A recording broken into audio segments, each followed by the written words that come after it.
There is a test that's performed. People have their noses and tonsils swabbed, and then a test called a PCR test is performed on that. And what they're looking for isn't the virus. You might think it's looking for the virus, but it's not. What they're looking for is a small piece of genetic sequence. It's called RNA. Unfortunately, that bit of RNA will be found in people's tonsils and nose, not if they've just caught the virus and they're about to get ill or they're already ill. It's also going to be found if they were infected previously, weeks or even sometimes a small number of months ago. Let me just explain why that is. If you've been infected and you've fought off the virus, which most people do, you'll have broken, dead bits of virus. These are tiny things, smaller than your cells, perhaps spread all the way through your airway, embedded in bits of mucus, maybe inside an airway lining cell. And so over a period of weeks or months, you bring up cells that contain broken, dead pieces of the virus that you have conquered and killed. However, the PCR test is not able to detect whether the viral RNA has come from a living virus or a dead one, as I've just described. So I think a large proportion of the so-called positives are in fact what I call cold positives. They're correctly identifying that there is some viral RNA in the sample, but it's from a dead virus. It can't hurt them. They're not going to get ill. They can't transmit it to anybody else, so they're not infectious. So that accounts for a large number of the so-called positive cases. These are people who've beaten the virus. Why are we using this test that cannot distinguish between active infection and people who've conquered the virus? This test has never been used in this way, and I've worked in this field. It's not a suitable technique. It's the kind of technique you would use for forensic purposes. If you were trying to do a DNA test to establish whether or not a person was at the scene of a crime, you would not be doing these tests by a windy supermarket car park in what looks like plastic marquee tents on picnic tables. It's not suitable at all, and it definitely shouldn't be done in the way it's being done.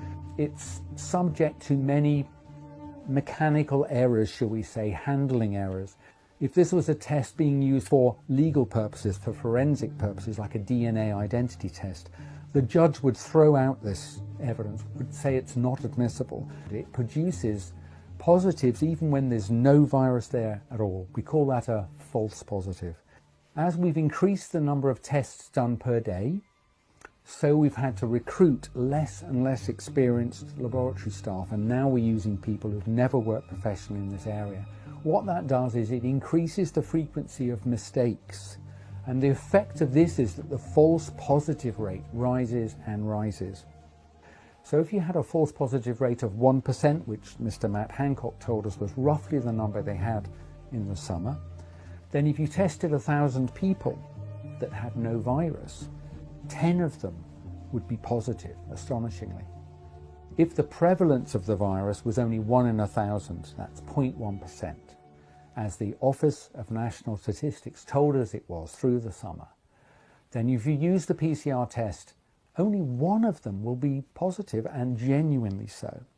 But if the false positive rate is as low as 1%, you'll also get 10 positives that are false.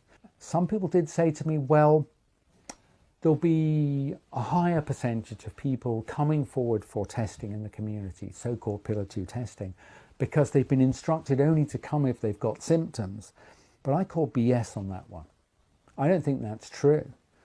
I know lots of friends and relatives who've been told by an employer, well, you've sat near someone who's tested positive and I don't want you to come back to work until you've got a negative test. I've seen information from many towns in the north, certainly Birmingham was one, Manchester was another, Bolton, where councils, and I really think they were trying to be helpful, were out leafleting the people of their cities saying, we're going to come round and swab you all because we want to track down this virus.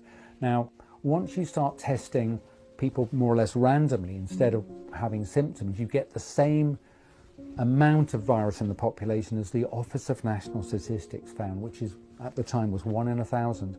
And I've just told you, Matt Hancock confirmed during the summer, they had a false positive rate of about 1%.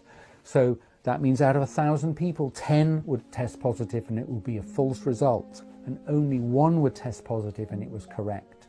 This test is monstrously unsuitable for detecting who has live virus in their airway. It's subject to multiple distortions that are worsening as we get into the winter.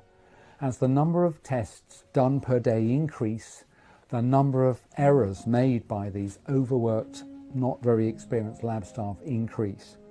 I think it's not unreasonable to say a best guess of the false positive rate at the moment, what's called the operational false positive rate, is about 5%. 5% of 300,000 is 15,000 positives. I think some of those positives are real. I don't think it's very many. Now, the problem with this false positive issue, it doesn't just stop at, quotes, cases. It extends to people who are unwell and go to hospital.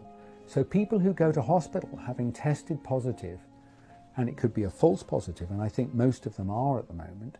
If you go to hospital and you've tested positive previously, or you test positive in hospital, you'll be counted now as a COVID admission. Although there are more people in hospital now than a month ago, this is normal for autumn. Regrettably, people catch respiratory viruses and become ill, and some will die. I just don't believe it's got anything to do with COVID-19 anymore. There are more people in intensive care beds now than there were a month or so ago.